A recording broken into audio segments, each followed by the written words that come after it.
കളരിക്കൽ ചില സംഭവങ്ങൾ ഉണ്ടായി എന്നുള്ളത് സത്യം തന്നെയാണ്. പക്ഷേ അതിലൊന്നും ഞാൻ തെറ്റുകാരിയല്ല. സത്യത്തിൽ അവിടെ നടക്കുന്ന ഓരോ പ്രോബ്ലത്തിലേക്കും കരുതി കൂട്ടി അവരെന്നെ ട്രാപ്പ് ചെയ്യുന്നതാ. എനിക്കറിയാം മമ്മി, ഞാൻ നവീന്റെ ജീവിതത്തിൽ ഉണ്ടാവുന്നത് ഇഷ്ടമില്ലാത്തവര് ഒരുപാട് പേരുണ്ട്. പക്ഷേ ഒഴിഞ്ഞു മാറിക്കൊടുക്കാൻ എന്നെ കൊണ്ട് പറ്റുന്നില്ല. Because I love him very much. എന്റെ ഇഷ്ടം, എന്റെ വാശിയാണ് നവീൻ. അതെനിക്ക് ആരെങ്കിലും നിഷേധിക്കുമ്പോ എന്നെ എനിക്ക് കൺട്രോൾ ചെയ്യാനൊന്നും പറ്റുന്നില്ല മമ്മി. അതാ സംഭവിച്ചു പോകുന്നേ. മമ്മി പ്ലീസ്, മമ്മി എന്തേലൊന്ന് പറ. ഗാഥ മാഡം, ഞാൻ എന്തെങ്കിലും പറഞ്ഞ അത് ഗാഥ മാഡത്തിന് ഇഷ്ടാവില്ലെന്ന് എനിക്കറിയാം. ഞാൻ എന്റെ ജീവിതത്തിൽ കണ്ടിട്ടുള്ള ഏറ്റവും കരുത്തുള്ള സ്ത്രീ സിത്താര മാമാണ്. കൂടെയുള്ള പല നിമിഷങ്ങളിലും പല സിറ്റുവേഷനുകളും മാം കവർ ചെയ്യുന്ന കണ്ടിട്ട് ഞാൻ നടുങ്ങിപ്പോയിട്ടുണ്ട്. പക്ഷേ അത്രയും ചങ്കൂറ്റുള്ള സിത്താര മാം വീണു പോകുന്നത് ഗാഥ മാഡത്തിന്റെ മുമ്പിലാ, ഗാഥ മാഡത്തിന്റെ പ്രശ്നങ്ങളുടെ മുമ്പിലാ.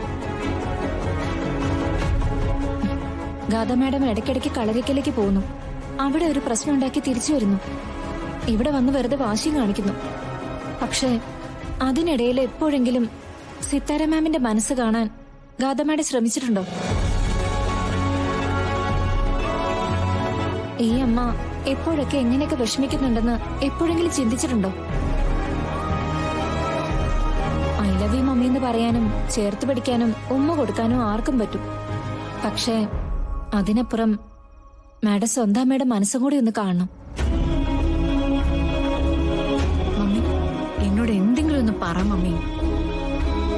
എന്നെ കുറച്ച് വഴക്കെങ്കിലും ഒന്ന് പറ മമ്മി പ്ലീസ്.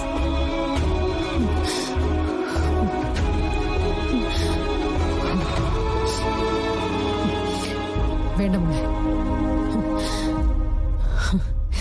നമ്മൾ വെറുതെ അങ്ങോട്ടും ഇങ്ങോട്ടും ആശ്വസിപ്പിച്ചിട്ട് കാര്യമില്ല. ഞാനും അതിപ്പോ അംഗീകരിച്ചു തുടങ്ങി. ഇതെന്റെ വിധിയ. ഞാൻ ഏറ്റവും കൂടുതൽ സ്നേഹിച്ച എന്റെ മകളിൽ നിന്നും ഇത്രയും വേദന അനുഭവിക്കേണ്ടി വരുന്നതിന്റെ വേദന. മമ്മി കണക്ക് പറച്ചിലൊന്നുമില്ല, അതിനെനിക്ക് താല്പര്യമില്ല. പക്ഷേ ഒന്നിനും അർഹതയില്ലാത്തവളായി പോയി നിന്റെ മമ്മി.